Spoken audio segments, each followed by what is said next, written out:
সব কংগ্ৰেছ পাৰ্টিৰ লগত মিলিত নহয় জানো তেখেতসকলৰ হেবিট আছিল তেখেতসকলে সদায় উত্তৰ পূৰ্বাঞ্চল আহিব নালাগে তাহাঁতৰ লিডাৰবিলাকৰ সেইটো টেণ্ডেঞ্চি আছিল we should not visit North East তেখেতসকলৰ আছিলে কিন্তু ভাৰতীয় জনতা পাৰ্টীয়ে মোদী ডাঙৰীয়াই যেতিয়াৰ পৰা প্ৰধানমন্ত্ৰী দায়িত্ব ভাগ ল'লে তেতিয়াই তেখেতে থিৰাং কৰিলে ভাৰতবৰ্ষৰ প্ৰতিখন ৰাজ্য শক্তিশালী হ'লেহে ভাৰত শক্তিশালী হ'ব টিম ইণ্ডিয়া সবকা সাথ সবকা বিকাশ গতিকে সেই মানসিকতাৰ এইটো পলিটিকেল শ্লোগান নহয় কংগ্ৰেছে যেনেকৈ পলিটিকেল শ্লোগান দিছিল গৰিবী হটাও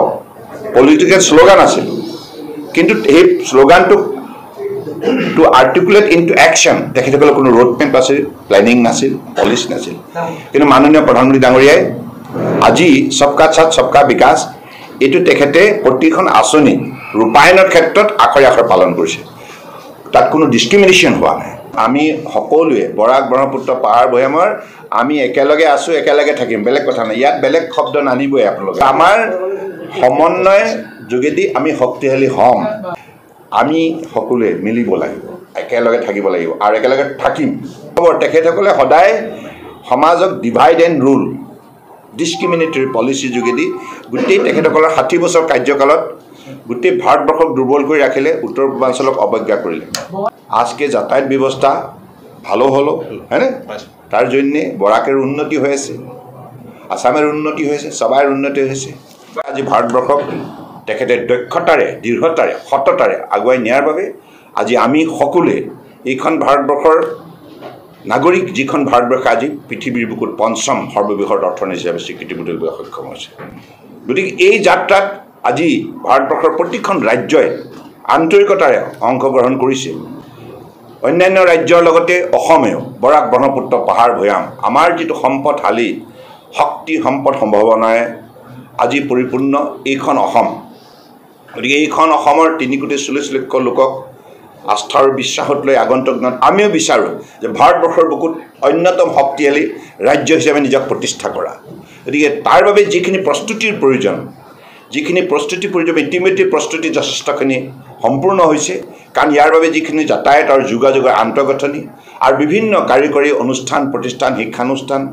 গৱেষণা শিক্ষা ইত্যাদিৰ ক্ষেত্ৰত অৰ্থাৎ খেতিয়ক হওক শ্ৰমিক হওক আৰু ছাত্ৰ ছাত্ৰী যুৱক যুৱতী বৃদ্ধ বৃদ্ধা পুৰুষ মহিলা দিব্যাং সকলোকে আজি আস্থা আৰু বিশ্বাসত লৈ আমি বিচাৰোঁ যে অসম ভাৰতবৰ্ষৰ ভিতৰত অন্যতম শক্তিশালী ৰাজ্য হওক গতিকে সেই অসমখন শক্তিশালী কৰাৰ ক্ষেত্ৰত দুইটা উপত্যকাৰ লগতে পাহাৰীয়া জিলাকেইখন প্ৰতিখন জিলা আগন্তুক দিনত শক্তিশালী হ'ব লাগিব গতিকে আগন্তুক দিনত আমাৰ লক্ষ্য যে বৰাক উপত্যকাও অসম শক্তিশালী কৰা যাত্ৰাত উল্লেখযোগ্য ভূমিকা পালন কৰক এনেধৰণে ভাৰতবৰ্ষৰ শক্তিশালী কৰাৰ ক্ষেত্ৰত অসমে এটা উল্লেখযোগ্য ভূমিকা পালন কৰিব গতিকে সেই লক্ষ্যৰে আমি আগবাঢ়িছোঁ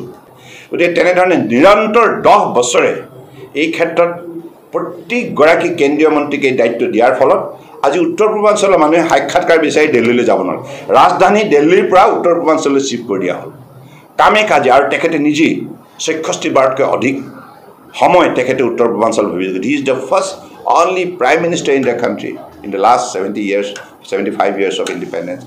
যিগৰাকী 64 টাইমছ উত্তৰ পূৰ্বাঞ্চললৈ আহি পেলাই উত্তৰ পূৰ্বাঞ্চলৰ উন্নয়নৰ ক্ষেত্ৰত বিশেষ ভূমিকা পালন কৰিছে গতিকে সেইকাৰণে উত্তৰ পূৰ্বাঞ্চলৰ প্ৰতিখন ৰাজ্য আজি অৰুণাচল বুলি কওক মিজোৰাম বুলি কওক এনি পাৰ্ট অফ আপুনি নৰ্থ ইষ্ট ত্ৰিপুৰা বুলি কওক আপুনি ছিকিম বুলি কওক নাগালেণ্ড বুলি কওক মেঘালয় বুলি কওক মণিপুৰ এনি পাৰ্ট প্ৰতিটো অঞ্চলৰ আজি যাতায়াত যোগাযোগ কিমান সুচল হৈছে আৰু যোৱা দিনবিলাকত কেৱল 10 বছৰৰ ভিতৰতে 5.5 লাখ কোটি টকা উত্তৰ পূৰ্বাঞ্চলক ক্ষিপ্ৰ উন্নয়নৰ বাবে ব্যয় কৰা হৈছে গতিকে সেই হৈছে আন্তৰিকতা সেই হৈছে সদ্ভাৱনা সেই হৈছে শ্ৰদ্ধা ভক্তি গতিকে মোদী ডাঙৰীয়াই আজি উত্তৰ পূৰ্বাঞ্চলক কেৱল ভাৰতবৰ্ষৰ বুকুতে নহয় বিশ্বৰ বুকুত এটা সুকীয়া স্থান দিলে আৰু এই উত্তৰ পূৰ্বাঞ্চলকে দক্ষিণ পূব এছিয়াৰ এটা উল্লেখযোগ্য একটা কেন্দ্ৰ হিচাপে গঢ়ি তোলাৰ নিমিত্তে তেখেতে এক্টিভ পলিচি যোগেদি আজি যিমানবিলাক নতুন নতুন আঁচনি হাতত লৈছে আজি আপুনি চাওক চিটুৱে পোৰ্টটো নিৰ্মাণ কৰা হৈছে ভাৰত চৰকাৰৰ ইণ্ডিয়া ম্যানমাৰ ফ্ৰেণ্ডশ্বিপৰ ফলত এই পোৰ্টটো আজি সম্পূৰ্ণ হ'ল কালাদান ৰিভাৰ যোগেদি ভৱিষ্যতে মিজোৰামৰ পৰা আৰু আনপিনে ত্ৰিপুৰাৰ নদীৰ যোগেদি আমাৰ বে অফ বেংগলৰ লগত যোগাযোগ কৰি পেলাই উত্তৰ পূৰ্বাঞ্চলৰ আজি ব্ৰহ্মপুত্ৰ হওক বৰাক হওক এই নদীবিলাকৰ উন্নয়নৰ ক্ষেত্ৰত তেখেতে যিখিনি আন্তৰিকতা আৰু উদ্যোগ ল'লে ফলত এতিয়া উত্তৰ পূৰ্বাঞ্চলে গ্ল'বেল লাইক ট্ৰেডিঙত হওক বা এক্সপৰ্ট ইম্পৰ্ট হওক এটা উল্লেখযোগ্য ভূমিকা পালন কৰিবৰ বাবে আজিৰ তাৰিখত সেইখিনি সুবিধা প্ৰদান কৰা হৈছে কিন্তু কংগ্ৰেছৰ কাৰ্যকালত এইবিলাক নাছিল কংগ্ৰেছে সম্পূৰ্ণৰূপে এই পটেঞ্চিয়েল জোনটোক সম্পূৰ্ণৰূপে অৱহেলা কৰিছিল অন্ধকাৰত ৰাখিছিল গতিকে এই শক্তি আজি মোদী ডাঙৰীয়াই প্ৰদান কৰাৰ বাবে আজি উত্তৰ পূৰ্বাঞ্চলৰ আমি প্ৰতিজন নাগৰিক আজি গৌৰৱান্বিত এতিয়া নেশ্যনেল ৱাটাৰৱে 16 বৰাকক ইতিমধ্যে ভাৰতবৰ্ষৰ আমাৰ যিমানবিলাক ৰাষ্ট্ৰীয় জলপথ আছে ইয়াৰ ভিতৰত অন্যতম গুৰুত্বপূৰ্ণ ইণ্টাৰনেশ্যনেল এটা ৰিভাৰ ৰোড হিচাপে ইয়াক গণ্য কৰা হৈছে আৰু ইয়াৰ যোগেদি ভৱিষ্যতৰ দিনত এক্সপৰ্ট ইম্পৰ্ট আমাৰ এই বৰাক উপত্যকাৰ লগতে চুবুৰীয়া ৰাজ্য মিজোৰাম হওক ত্ৰিপুৰা হওক বা মণিপুৰ হওক এই সকলো মেঘালয় সকলোৱে ভৱিষ্যত দিনৰ সুযোগ পাব ইতিমধ্যে ইয়াৰ বাবে ড্ৰেজিং পলিচি অলৰেডি থিৰাং কৰা হ'ল আৰু এইটো ড্ৰেজিং গোটেই বৰাক নদীখন ড্ৰেজিং কৰা হ'ব আৰু শিলচৰটো ইয়াৰ কাৰণে জেটি নিৰ্মাণ কৰা হ'ব ইয়াত টাৰ্মিনেল নিৰ্মাণ কৰা হ'ব য'ত নেকি terminal for passengers and cargo both আৰু বদৰপুৰ আৰু প্লাছ কৰিমগঞ্জৰ যোগেদি বাংলাদেশ হৈ পেলাই আমি বে অফ বেংগলৰ সৈতে ইয়াক যোগাযোগ হ'ব এই কথাখিনি ইতিমধ্যে কাম চলি আছে আৰু এতিয়া প্ৰায়ৰিটিত আহি গ'ল আপুনি বৰাক নদীখন আগতে প্ৰায়ৰিটি নাছিল এতিয়া নমামি বৰাক যেতিয়া আমাৰ সেই ফেষ্টিভেলটো আমাৰ ঐতিহাসিক ফেষ্টিভেল আছিল কি কয় তাত আমাৰ সেই প্ৰথমবাৰৰ কাৰণে হৈছিল আৰু তেতিয়াই বৰাক নদীৰ গুৰুত্বটো ভাৰতবৰ্ষৰ জনগণে বুজি পাইছিল বৰাক নদী বুলি এখন নদী আছে তাৰ ইমান পটেঞ্চিয়েলিটি আছে আৰু এই নদীখনৰ যোগেদি আমি অতীততে ইংৰাজৰ শাসনকালত ইয়াৰ যদি এক্সপৰ্ট ইম্পৰ্ট কৰিছিলোঁ ইয়াৰ যোগেদি আমি ভৱিষ্যতে কম পইচাত ট্ৰান্সপৰ্টেশ্যন কষ্ট কম হয় আপোনালোকে জানে ৱাটাৰৱেজত আৰু দ্বিতীয়তে পলিউশ্যন নহয় পলিউশ্যন ফ্ৰী হয় গতিকে চিমলেছ মুভমেণ্ট হয় নেভিগেশ্যন ফেচিলিটিৰ কাৰণে ইয়াৰ যিটো ড্ৰাফ্ট অৰ্থাৎ ইয়াৰ গভীৰতা পানীৰ যিটো মিনিমাম আমাক যিটো লাগে 2.5 মিটাৰ্ছ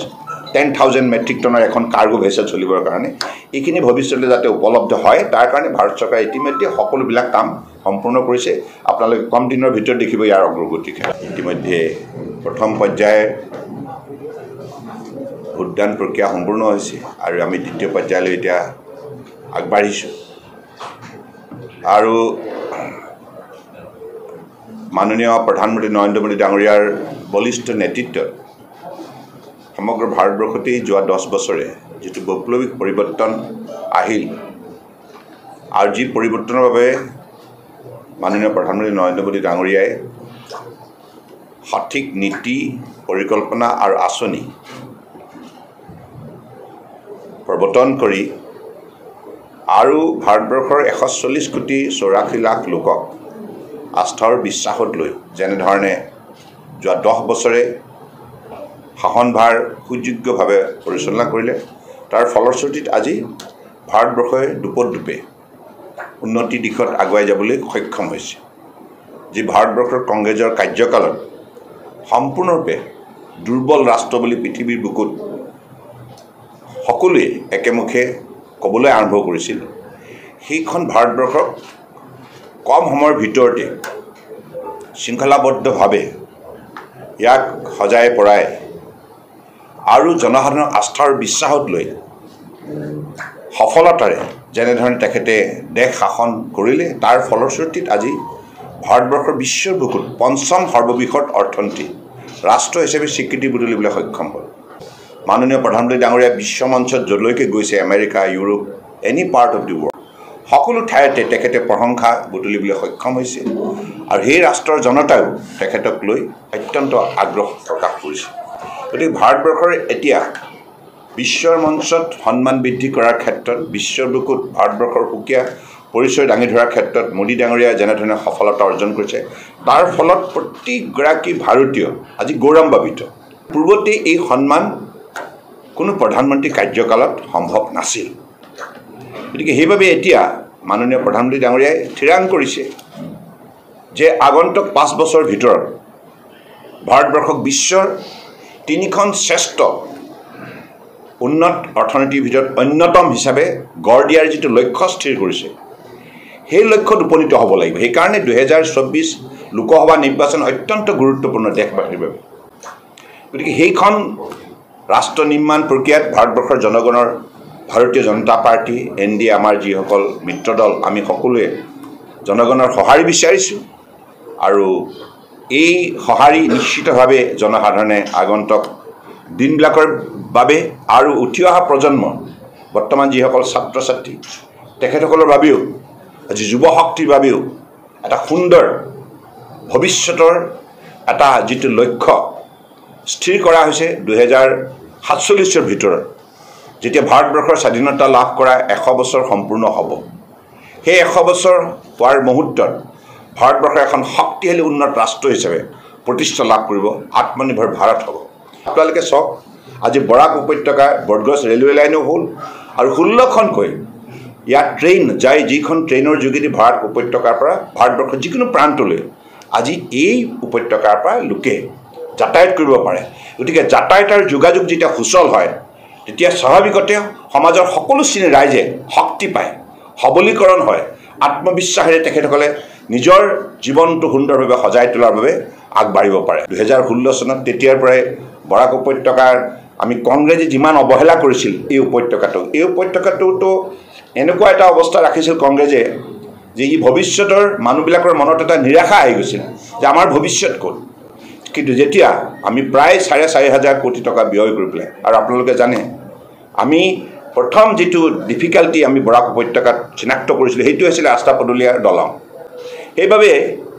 আমাৰ কাৰ্যকালত আমি বৰাকৰ পৰা এগৰাকী PWD মিনিষ্টাৰ নিযুক্তি দিছিলোঁ পৰিমল শুক্লবৈদ্য ডাঙৰ তাৰ পাছৰ পৰা আমি প্ৰায় প্ৰতিটো